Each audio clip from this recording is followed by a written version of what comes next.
दोस्तों नमस्कार। आज की क्लासेस में हम फिर आपके लिए कुछ नया लेके आए हाजिर हैं आप लोगों के लिए।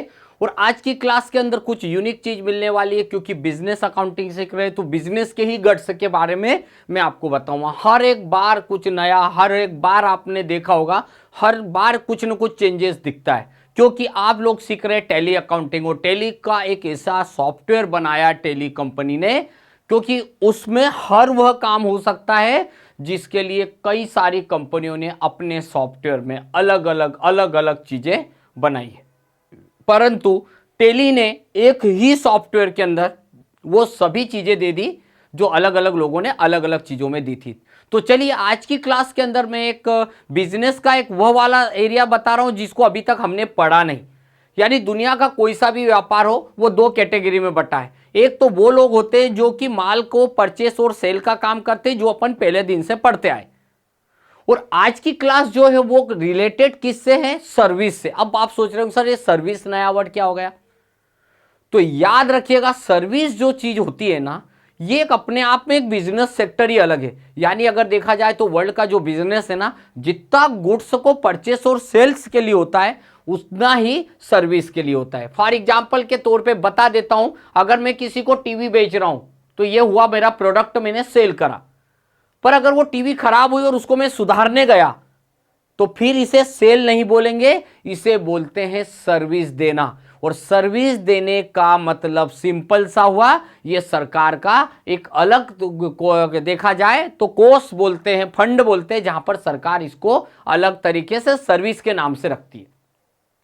इस चीज को जब हम लोग देखने वाले हैं तो इसके अंदर क्या क्या चीजों को समझना है, एक एक बारीकियों को, एक एक टेक्स्ट को, कहां कहां ये यूज होता है, कौन कौन सी चीजें सर्विस के दायरे में आती है, इसका परसेंटेज क्या होता है, साथ ही साथ इसको टेली के अंदर कैसे काम करेंगे।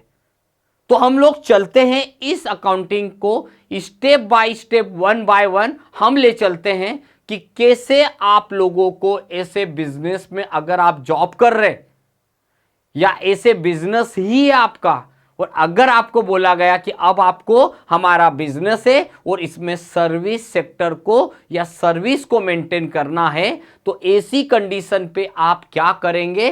तो चलते हैं आज की क्लास को स्टार्ट करते हैं। और आज की क्लास है मेरी सर्विस जीएसटी की, सर्विस टैक्स यानी सर्विस जीएसटी। अब इसके लिए क्या क्राइटेरिया है, क्या क्या रूल्स है, नॉर्म्स है, वो सारी चीजों को अपन एक एक करके समझते चलते, पढ़ते चलते। तो आगे बढ़ते हैं। अब हम शुरू करेंगे कि सर्विस का जो रोल होता है, यानी सर्विस के दायरे में कौन कौन सी चीजें आती है। बेसिकली मेन चीजों पे अपन ने फोकस करते हैं। तो सर्विस को बोला जाता है सेवा शुल्क। यहां सेवा शुल्क का मतलब यही हुआ कि गवर्नमेंट ने दो तरीके से डिफाइन किया। जो हमारा सीजीएसटी एसजीएसटी होता है वो तो होता ही है, मतलब जीएसटी का जी जो होता है वो रिलेटेड टू गुड्स और एसटी रिलेटेड टू सर्विस। मतलब सिंपल सी बात है, इस जीएसटी को इंक्लूड कर दिया गुड्स एंड सर्विस टैक्स में। परंतु इसके लिए सरकार ने कुछ क्राइटेरिया सेट करा है, वो भी हम लोग देखेंगे। तो service category, business under service category, कौन कौन सी मेन कैटेगरी जो मैं आपके साथ शेयर करने वाला हूं। बाकी तो आप लोग सारी की सारी चीज तो आगे समझ ही जाओगे, बट अभी आप एक चीज को ध्यान रखिएगा, सर्विस यानी सेवा शुल्क। आज आप कितनी जगह सर्विस का यूज करते हो? Doctor, engineer, coaching, college, institution, transport, Amazon से कोई कोरियर आता है या आप किसी को कोरियर भेजते हैं, ट्रेन की टिकट के ऊपर लगेगा, बस की टिकट के ऊपर लगता है, एरोप्लेन की टिकट के ऊपर लगता है। ऐसी हर वह जगह जहां पर कोई प्रोडक्ट खरीद के बेचते नहीं है, वहां पर सर्विस अपना काम करती है। तो प्रोफेशनल सर्विसेज, कोरियर सर्विसेज, आगे चलते हैं कंसल्टेंसी सर्विसेज, यानी जॉब कंसल्टेंसी में भी चलता है।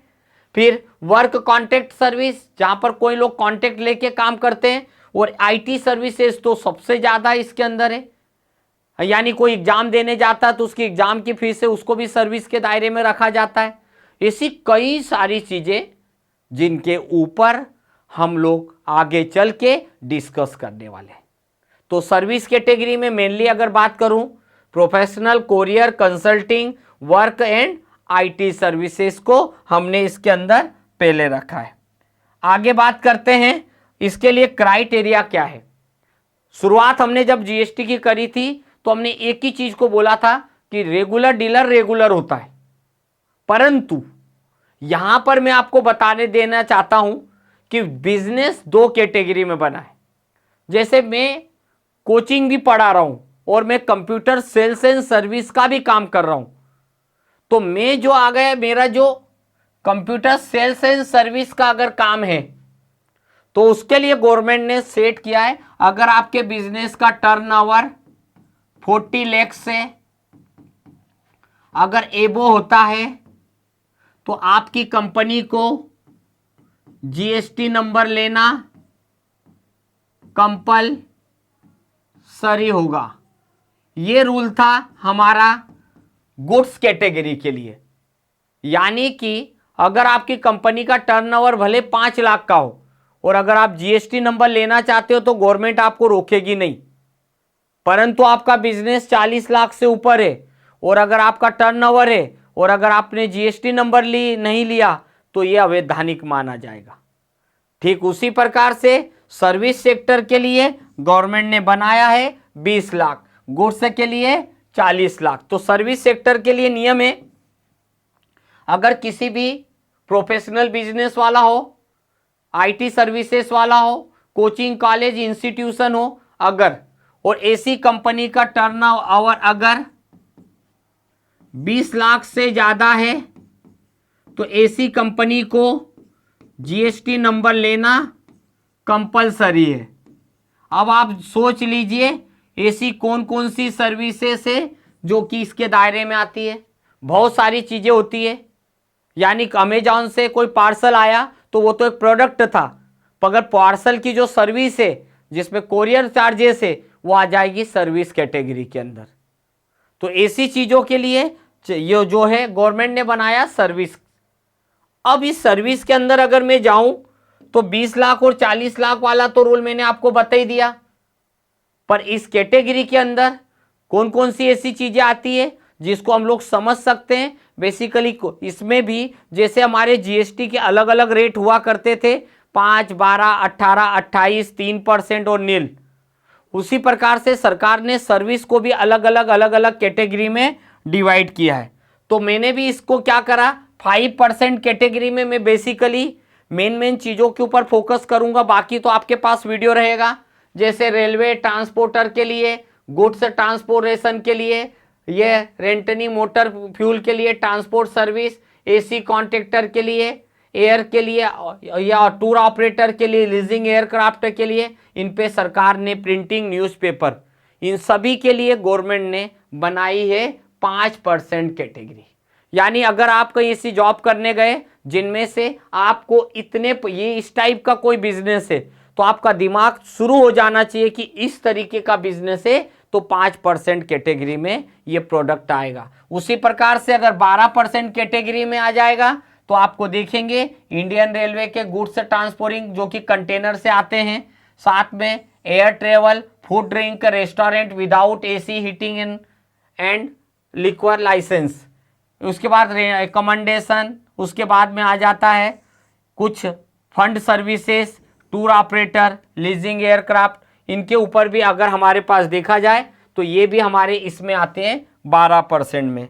इसी क्रम में हम चलते हैं तो कुछ 18% के हैं फूड ड्रिंक, आउटडोर कैटरिंग, उसके बाद हमारा सामान्य ये टेंट हाउस वगैरह आते हैं जो अरेंजमेंट करते हैं, क्लासिकल इंडियन सर्कट्स वगैरह हुई, थिएटर हुई, ड्रामा हुआ, उसके बाद हुआ वर्क कॉन्ट्रैक्ट हुआ, मूवी टिकट पर अगर 100 रुपये से ऊपर की है तो उसके ऊपर भी सर्विस टैक्स लगेगा। होटल के ट्रांसपोर्टेशन में अगर 2500 से 7,500 रुपये तक का अगर टैरिफ है तो सर्विस टैक्स के दायरे में आएंगे। मतलब ये सब चीज़ों को मैं बोल के बताने की बजाय आप लोगों को यही बता सकता हूँ कि इंटरटेनमेंट, उसके बाद गो कैटरिंग, कैसीनो, उसके बाद जाएगा race club, gambling, food drink, AC 5 star hotels, 5 star accommodation, उसके बाद होटल ये ट्रांजैक्शन वैल्यूज।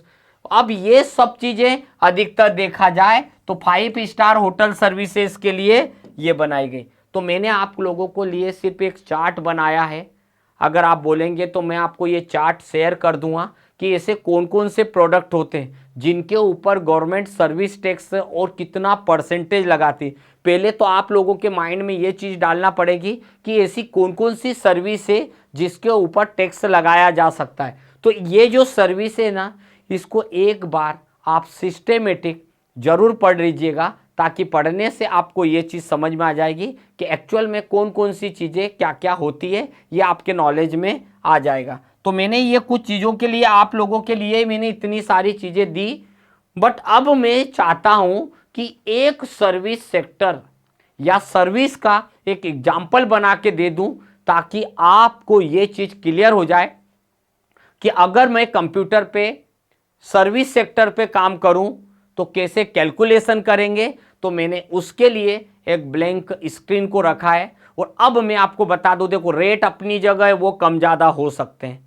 दूसरी चीज़, कौन कौन सी ऐसी कैटेगरी जो सर्विस टैक्स में आती वो भी आप लोग पढ़ लोगे, पर इसे पहले तो मैनुअल करना और इस चीज को कंप्यूटर में ले जाके करना, ये दो चीजें समझ में आना बहुत जरूरी है।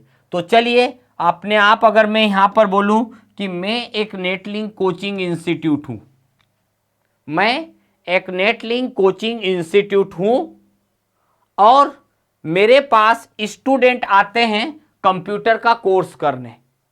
मतलब मेरा बिजनेस है, मैं भले पेन कॉपी ये नहीं बेच रहा हूं, मैं एक सर्विस बेच रहा हूं। जैसे मैं आप लोगों को पढ़ा रहा हूं ना, ये एक सर्विस दे रहा हूं, इसके बदले फीस भी लेता हूं। तो अगर मेरे पास एक स्टूडेंट आया, बोले सर मुझे टेली का कोर्स करना है, समझ लीजिएगा बहुत इंपॉर्टेंट है, ये समझ में आ गया तो कंप्यूटर पे करना बहुत ईजी है, कोई टेंशन नहीं है।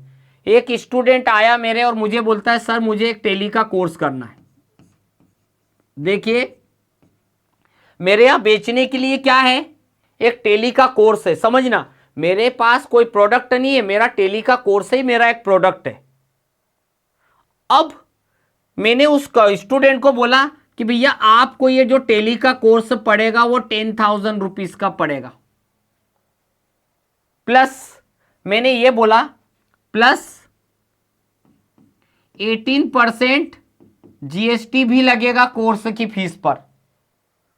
बोले ठीक है सर, टोटल कितना बनेगा?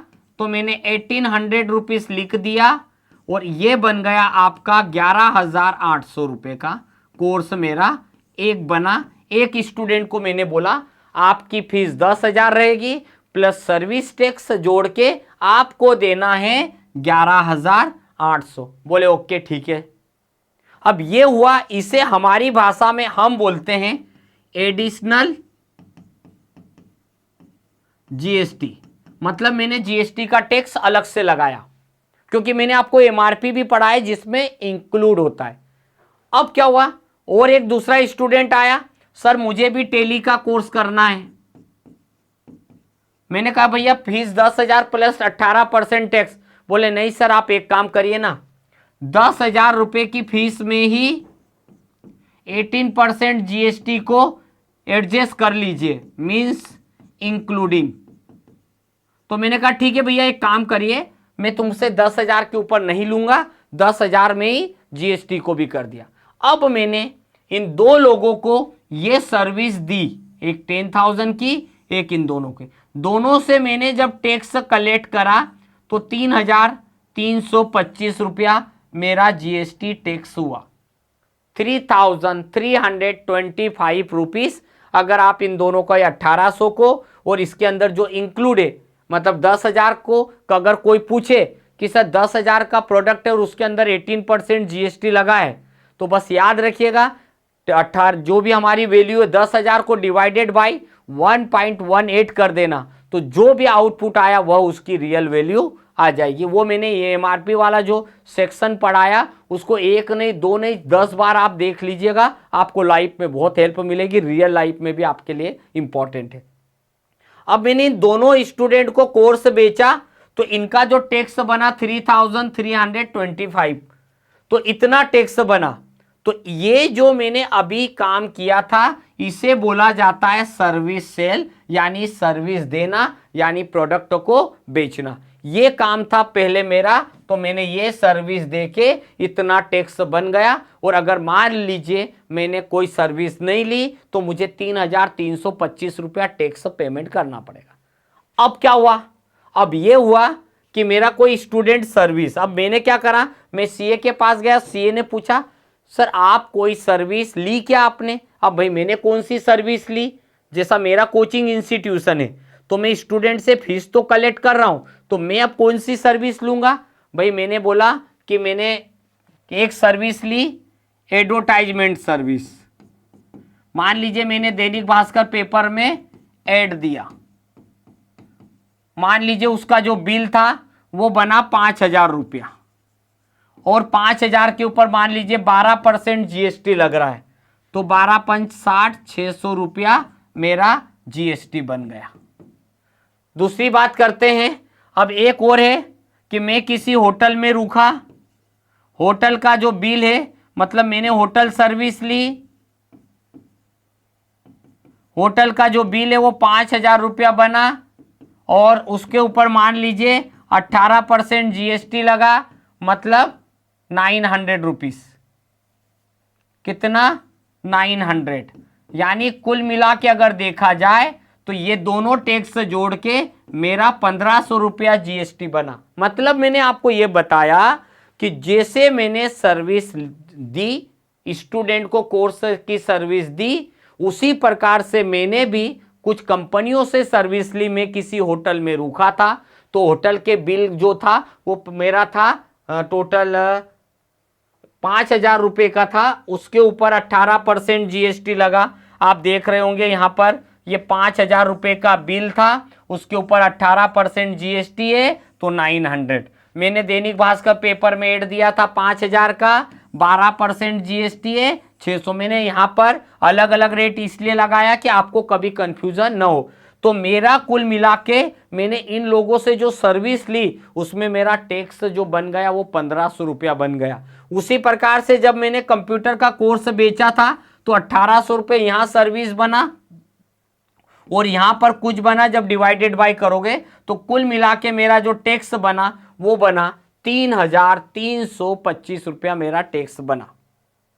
अब इन सब चीज को करने के लिए मुझे क्या क्या करना पड़ा, मेरे पास अगर मैं पहले ये वाला एरिया समझाऊंगा फिर ये वाला एरिया समझाऊंगा, तो याद रखिएगा मैं पहले सर्विस देना सिखाऊंगा फिर मैं आपको सर्विस लेना सिखाऊंगा। तो जब मैं 3,325 रुपये की सर्विस दी, उसमें से मैंने 1,500 रुपये की सर्विस ली, तो माइनस होके जो बचेगा केवल गवर्नमेंट को उतना ही टैक्स भरना पड़ेगा, ये बात ध्यान रखिए। परंतु यहां पर एक शर्त, अगर ये जो मैंने सर्विस परचेस करी या तो मेरी कंपनी के नाम से होना चाहिए या फिर मेरे नाम से होना, ये बातें अगर आपको ध्यान नहीं रखेंगे तो आपको कंफ्यूजन होगा ही होगा। तो याद रखिए, इंपॉर्टेंट पार्ट है कि अगर आप सर्विस कहीं से जा रहे, किसी होटल में रुक रहे हो, तो आप अपनी कंपनी के नाम से बिल बनवा लो, तो उस बिल को आप सर्विस टैक्स में रिबेट भी ले सकते हो। तो अपन पहले सर्विस देना सिखाऊंगा फिर लेना सिखाऊंगा, ताकि आप लोगों को प्रॉपर हर एक चीज क्लियर आप लोगों को हो जाए।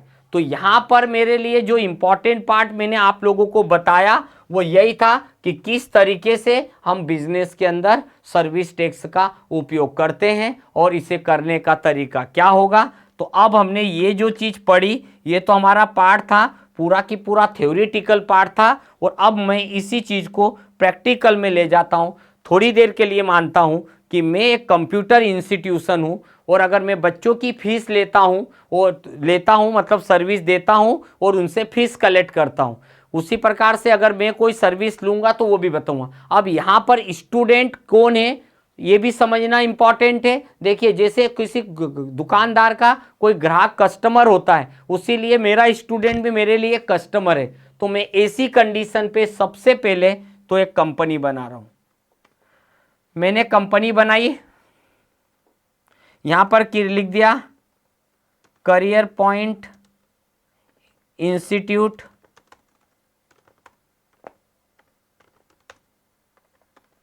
पूरी एक सर्विस सेक्टर को कैसे मेंटेन करेंगे देख लीजिएगा। तो सबसे पहले तो मैं कंपनी बना रहा हूँ, पूरा की पूरा सेम है, बस आप यहाँ पर जाऊँगा, एंटर किया, जो भी कंपनी है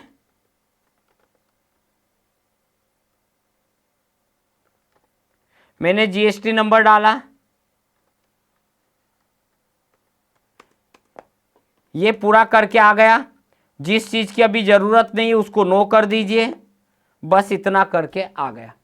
अभी मैंने क्या काम करा, कंपनी बनाई, कंपनी बनाने के बाद मैंने जीएसटी को एक्टिवेट किया। तो दो चीज़ें आपने देखी, सबसे पहले टेली के अंदर मैंने कंपनी बनाई प्राइम में, फिर मैंने जीएसटी को एक्टिवेट किया। अब बात करते हैं सर्विस की। तो देखो, आप लोग स्टूडेंट हो, मैं आपको कंप्यूटर का कोर्स बेचता हूं, तो मैं टैक्स कलेक्ट करता हूं। कैसे करूंगा, तो सबसे पहले अब यहां पर एक प्रॉब्लम है।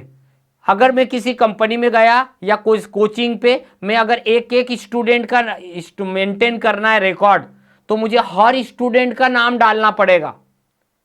पर मैं चाहता हूं कि सर मैं किसी कोचिंग का या किसी का अकाउंट मेंटेन कर रहा हूं और मैं एक एक स्टूडेंट का नाम नहीं डालना चाहता हूं। तो सबसे बेस्ट है, यहाँ लेजर डालो, स्टूडेंट्स, मतलब इसमें हर स्टूडेंट का नाम डालने की जरूरत नहीं, हर स्टूडेंट मेरे लिए डेटर्स हो गया। तो हमने यहां पर क्या कर दिया, सन्ड्री डेटर्स। अब आप भी जानते हैं कि डेटर्स के पास कोई जीएसटी नंबर तो होगा नहीं, और अगर मैंने इसको यहीं पर रेगुलर या कंपोजिशन रख दिया तो मेरे साथ ये प्रॉब्लम हो जाएगी कि जीएसटी रिपोर्ट में एरर आएगी। तो याद रखिए, कोई भी स्टूडेंट है तो वो अनरजिस्टर्ड है, एक आम व्यक्ति है, कंज्यूमर है, बस कंज्यूमर करके आ जाओ। तो अगर आप अपने बिजनेस में अगर हर स्टूडेंट का नाम मेंटेन करना चाहते हो तो आपको नाम डालना पड़ेगा और साथ में डेटर्स डालना पड़ेगा। दूसरी बात आती है, एक लेजर डाला कि जितने स्टूडेंट है, भाई देखो अगर होटल का बिजनेस हो तो होगा, तो फिर होटल में जो आ रहा है उस व्यक्ति का नाम के बिल बनाऊंगा। पर मेरी कोचिंग है, मेरी कोचिंग पे बहुत सारे स्टूडेंट आते, पर मैं बार बार एक एक रिकॉर्ड का मेंटेन करूंगा। तो मैंने क्या कर दिया, मैंने यहाँ पर लेजर डाल दिया डायरेक्टली, कोई माथापच्ची नहीं, स्टूडेंट्स। अब मेरे यहाँ बेचने के लिए क्या है, कंप्यूटर कोर्स सर्विस सेल्स, इतना बड़ा लिख देता हूं, कंप्यूटर कोर्स सर्विस। अब यहां पर जाएंगे, काय से जोड़ेंगे, सेल्स। इतना करने के बाद बस ये ध्यान रखिएगा, चूंकि यहां कोई आइटम नहीं है, यहां पर कोई आइटम नहीं है, तो आपको क्या करना है, यहीं पर इस लेजर में ही यहां पर जाना है, स्पेसिफाई करना है। फिर उसके बाद यहां पर हमको क्या डालना है, HSN कोड डालना है, जो भी हमारा सर्विस सेक्टर का HSN कोड होता है। इसके बाद हम जाएंगे डिस्क्रिप्शन में, तो यहाँ पर मैंने शॉर्टकट लिख दिया कोर्स सर्विस। फिर हम स्पेसिफाई में आ गए, कितना परसेंट लगेगा, तो मैंने 18% लिख दिया। अब अभी तक यहाँ पर अपन गुड्स करते थे, अब सर्विस ही रहने देंगे। ये देखिए, एंटर किया, बस इतना करके आप आ जाओ। मतलब एक लेजर डाला मैंने जिसका नाम था कंज्यूमर स्टूडेंट्स, दूसरा लेजर मैंने डाला आप लोगों के लिए कोर्स सर्विस सेल्स, और दो ऐसे लेजर है दो की जो कि आपके लिए इंपॉर्टेंट है, CGST SGST, like duties and taxes, central tax, SGST duties and taxes, GST state tax. ये हमने कर दिया। तो हमारे पास अभी एक ऐसा स्ट्रक्चर रेडी हुआ जिसमें ये चीज़ें मेंटेन करना है आपको, कि अगर कोई स्टूडेंट को अगर हम अपने यहाँ का कंप्यूटर का कोर्स बेचेंगे तो उसकी एंट्री कैसे करेंगे। इतना करने के बाद आप चलिए यहाँ से अकाउंटिंग वाउचर में जाइए। अकाउंटिंग वाउचर में जाने के बाद चूंकि मेरे यहाँ आइटम कुछ नहीं है, तो मैं क्या करूँगा, चेंज मोड में जाऊँगा। हमें डेबिट क्रेडिट नहीं यूज़ करना है, हमें आइटम जैसा ही यूज़ करना है। तो मैं यहाँ पर जाऊँगा, सबसे पहले कोर्स सेल करूँगा, तो मैंने सेल्स बटन दबाया। सेल्स बटन दबाने के बाद मेरे यहाँ आइटम नहीं लेना है, आइटम को बंद करना है। तो चेंज मोड में जाइए, केवल अकाउंट इनवाइस कर दीजिए, क्योंकि आइटम जो कोर्स एक आइटम जैसा है पर आइटम नहीं है। तो हम यहीं पर जाएंगे। अब ध्यान से देखिएगा, एक स्टूडेंट आया। अब यहाँ पर एक चीज़ और है, मैंने जो आपके लिए एक वर्ड बोला था कि अगर मैं दो तरह का स्टूडेंट रहेगा, एक को मैंने बोला कि भैया कोर्स की जो फीस है, समझिएगा, एक स्टूडेंट आया मेरे पास, ये देखो स्टूडेंट, ओके। मैंने इसे कौन सा कोर्स बेचा, टेली या कंप्यूटर का कोर्स बेचा। अब होता क्या है, ये जो ऑप्शन आ रहा है ना, इसे हम एमआरपी ऑप्शन बोलते हैं। ये हमेशा नहीं आता, हो सकता है आपके घर नहीं आए कंप्यूटर में, तो F12 बटन दबाना। F12 बटन दबाने के बाद यहाँ ऑप्शन आएगा provided amount inclusive of tax, ये नो रहेगा, इसको यस कर ही देना। कर देंगे तो आपको दोनों चीजों में जो बेटर लगता है, जैसे अब मैंने कंप्यूटर कोर्स बेचा, अब अगर एक स्टूडेंट बोल रहा है कि सर 10,000 रुपये में टैक्स इंक्लूड करना है, तो फिर हम यहाँ 10,000 डालेंगे। पर मैंने पहले वाले स्टूडेंट को क्या बोला, भैया आपकी जो फीस है वो 10,000 रुपया है, प्लस CGST प्लस SGST, तो आपको जो टेली का कोर्स पड़ेगा वो पड़ेगा 11,800 का। याद रखिए 10,000 रुपये का कोर्स प्लस टैक्स जोड़ने के बाद जो आ जाएगा वो आएगा हमारा 11,800 रुपया, मेरा टैक्स बनेगा, मतलब टोटल वैल्यू आ गई। तो ये हुआ मेरा एडिशनल टैक्स।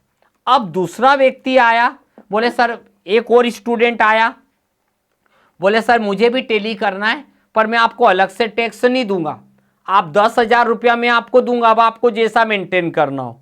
तो मैं यहां पर जाऊंगा कंप्यूटर कोर्स, अब ये जो कॉलम आ रहा मैं यहां पर 10,000 रुपया लिख दूंगा, तो ऑटोमेटिक कंप्यूटर क्या करेगा, कोर्स की रियल फीस है 8,474 रुपया कोर्स की फीस हो गई, प्लस CGST प्लस SGST करेंगे। तो अब आप खुद ध्यान से देखिए, आपका कोर्स 10,000 रुपये का ही बना, और 10,000 रुपये के अंदर ऑलरेडी टैक्स भी जुड़ा हुआ है। तो याद रखिए, यहाँ पर जो मुझे मेन आप लोगों को जो बताना है, जो यहाँ पर जो इम्पॉर्टेंट चीज़ है वो यही है कि जब आप कभी भी इस टाइप की सर्विस का यूज़ करें, तो सेल्स करते समय या परचेस करते समय F12 बटन दबा के इंक्लूसिव ऑफ टैक्स वाले ऑप्शन को ऑलवेज यस करके रख दें, तो आपका इंक्लूसिव में किसी भी टाइप की मिस्टेक नहीं होगी। अब आपने ये चीज़ तो करके देख ली, अब आप टैक्स को जाके देखो कितना बना आपका टैक्स।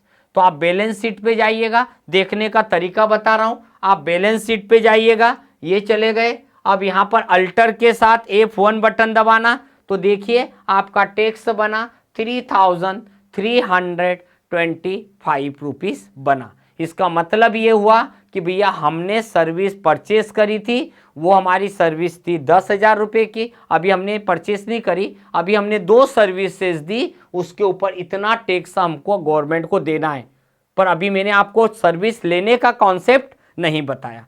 तो 3,325 रुपये आज की तारीख में जो मैंने स्टूडेंट को कोर्स बेचा था वो रहा। अब क्या करने वाला हूं, अब मैं भी तो सर्विस परचेस करूंगा, तो मैं अकाउंटिंग में गया, अब मैं भी परचेस करूँ। अब मैं क्या सर्विस परचेस कर रहा हूँ ये भी ध्यान रखिएगा। मैं गया दैनिक भास्कर पेपर वाले से कंसल्ट किया, तो सर्विस किससे ली, दैनिक भास्कर पेपर। कौन है ये, हमारा क्रेडिटर से हमसे पैसा लेगा, क्योंकि हम उनके पेपर में मान लो एड देते हैं। कौन सी, इस सर्विस को क्या बोलेंगे, तो इस सर्विस को बोलेंगे एडवर्टाइजमेंट सर्विस, एडवर्टाइजमेंट सर्विस, और इसको हम काय में कर देंगे, परचेस। हमने यहां पर एडवर्टाइजमेंट सर्विस परचेस में ली। अब कितना % टैक्स लगाओगे आप एडवर्टाइजमेंट पे, वो आपको यहां पर देखना है, जो भी लगे। अगर एडवर्टाइजमेंट पे 12% है तो पहले HSN कोड डालो, फिर यहां पर एडवर्टाइजमेंट लिख दो, कितना % लगेगा, मान लो 12 लगेगा, तो 12 करके आ जाइए। अब मान लीजिए अगर एडिशनल हुआ, इंक्लूडिंग एडिशनल दोनों है, 5,000 रुपये की सर्विस ली, CGST SGST, मतलब मैंने पेपर के अंदर 5,000 रुपये का जब एड दिया, तो 300 रुपया CGST, 300 रुपया SGST, वो एड मुझे 5600 रुपये का पड़ा, क्योंकि दैनिक भास्कर ने बोला कि भाई सर आपका जो बिल आएगा प्लस टैक्स जुड़ेगा, प्लस टैक्स का मतलब उसके ऊपर। अब ये हुआ। अब दूसरा क्या हुआ, अब मैं किसी होटल में गया,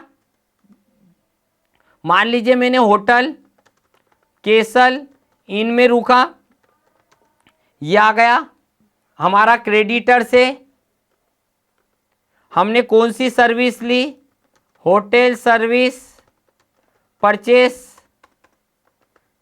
एंटर किया, कितना परसेंट टैक्स लगेगा, होटल सर्विस का HSN कोड, यहां पर हमने लिख दी होटल सर्विस, फिर यहां पर गए हमने स्पेसिफाई कर दिया यहां पर कितना परसेंट लगेगा, जो भी लगाना है होटल पे। मान लीजिए मेरी इच्छा है कि मैंने इसको 5% कर दिया।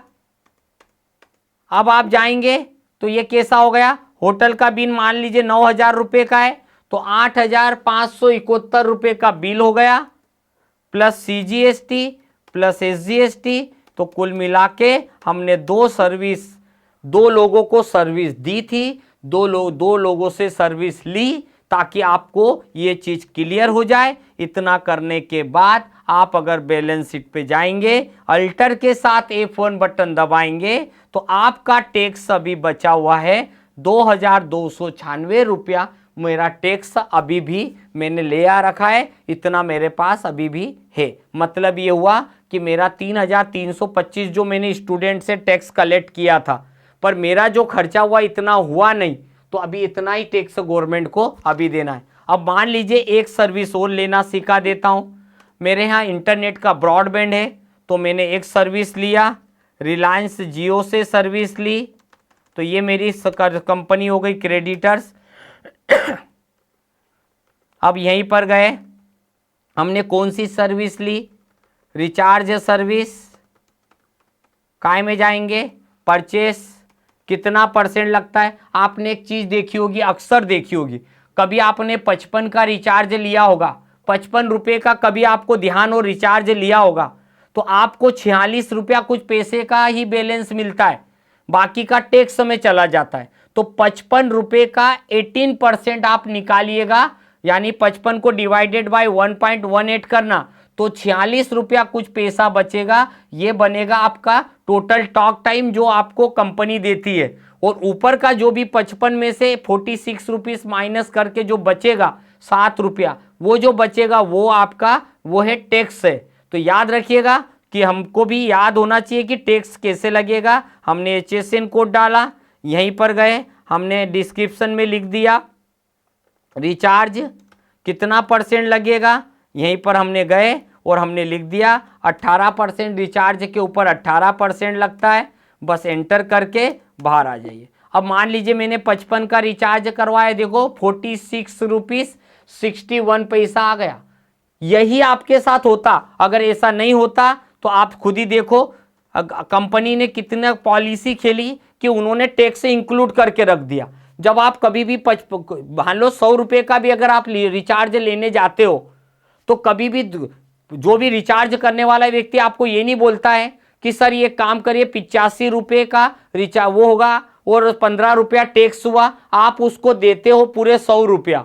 उन्होंने ऐसी गणित करा कि 100 रुपये में 18% टैक्स भी जुड़ा हुआ है, तो 85 रुपये में टैक्स जोड़ के उस वाउचर की प्राइस मार्केट में क्या बोल दिया कि 55 का रिचार्ज होता है। यानी 55 के रिचार्ज के अंदर ऑलरेडी 18% GST जुड़ा हुआ रहता है। देखिए मैंने 55 का रिचार्ज लिया तो 46 रुपये 61 पैसा वैल्यू हुई, जितने का मुझे टॉक टाइम मिला और बाकी का मेरा टैक्स में चला गया। तो कुल मिला के मेरा टोटल ये आया 54 रुपया 99 पैसा। अब आप ये चाहते हो कि सर ये पॉइंट में आंसर आ रहा है, इसका कुछ सॉल्यूशन कर दीजिए कि पॉइंट में आंसर नहीं आए। तो आप क्या करोगे, यहीं पर एक लेजर बना लीजिए। जब आपका टोटल कभी भी पॉइंट में आए तो आप यहां पर एक लेजर बना दीजिएगा, राउंड अप। लेजर बनाना राउंड अप, ये हमारे लिए इनडायरेक्ट एक्सपेंसेस होगा।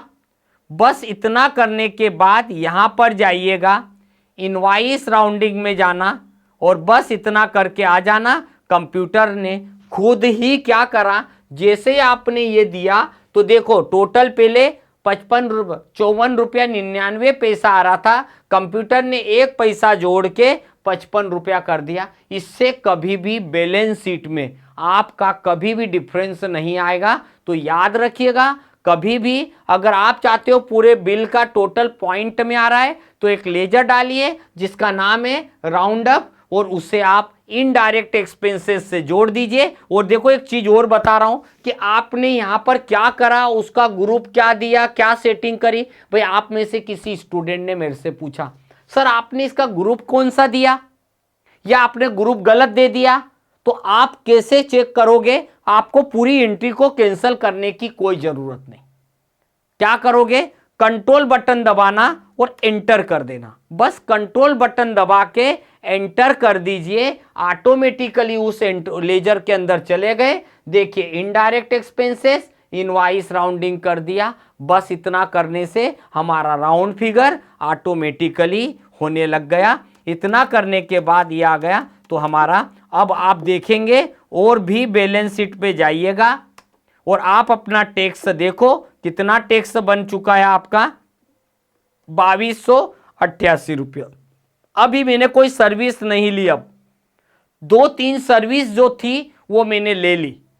अगर और भी सर्विस अगर मैं किसी से हायर करता हूं, मान लीजिए कोई एरोप्लेन का टिकट लिया, अगर मैंने 10,000 रुपये का टिकट लिया तो उसके अंदर टैक्स इंक्लूड रहेगा। तो क्या कैसे करना है तो वो भी आपको यहीं पर आ जाएगा। आपको कुछ नहीं करना है, ऐसा जैसे मैंने अभी आपको बताया इस तरीके से 3 लेजर आपको डालना है। बस इतना ध्यान रखिएगा, कभी भी आप कभी किसी को सर्विस दे रहे हो तो भी 3 है, ले रहे हो तो भी 3 है। क्यों? क्योंकि सर्विस जिसको दोगे वो आपका डेटर्स हुआ, जो सर्विस आप दे रहे हो उसका नाम सेल्स होगा और CGST SGST। ठीक उसी प्रकार से ये होगा कि अगर मैं किसी से सर्विस ले रहा हूं तो वो क्रेडिटर्स हुआ, हमने क्या नाम की सर्विस ली उस सर्विस का नाम डाल दीजिए, मगर उसे हम परचेज से जोड़ेंगे। और तीसरी होती वही CGST SGST।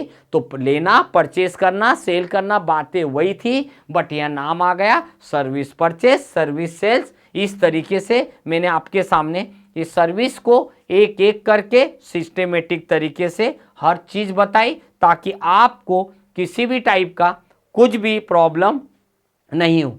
ये छोटी छोटी सी चीज होती है, सर्विस सेक्टर के लिए बहुत बड़ा इंपॉर्टेंट पार्ट होता है। अब आप कोई सी भी सर्विस का एग्जांपल ले लो, बस आपको लेजर 3 डालना पड़ेगा। मैंने अपनी कोचिंग का एग्जांपल इसलिए लिया क्योंकि वो जो चीज़ें होती है वो हम आपको बताते चलते हैं। तो जो सर्विस सेक्टर के लोग होते हैं उनको भी GST रिटर्न भरना पड़ता है। ऐसा नहीं है कि वो GST रिटर्न नहीं है, GST रिटर्न करने के नॉर्म तो एक जैसे ही सेम टू सेम है। तो इस तरीके से ये मेरा सेक्टर जो था वो सर्विस का था, जिसके बारे में मैंने आपको एक एक करके छोटी से छोटी बारीकियों की चीज़ों को भी मैंने आपको बताया। इस तरीके से हमारा सर्विस टैक्स का एक जो सेक्शन था, जो लग रहा था कि बहुत बड़ा आएगा, बट इसको हमने इजी तरीके से लिया। टॉकीज में पिक्चर देखने जाते हो तो उसमें भी सर्विस टैक्स इंक्लूड होता है, अगर उसके लिए भी आ जाएगा। अगर आप ट्रांसपोर्ट सर्विस लेते या देते हो तो उसके अंदर भी सर्विस टैक्स इंक्लूड हो जाएगा।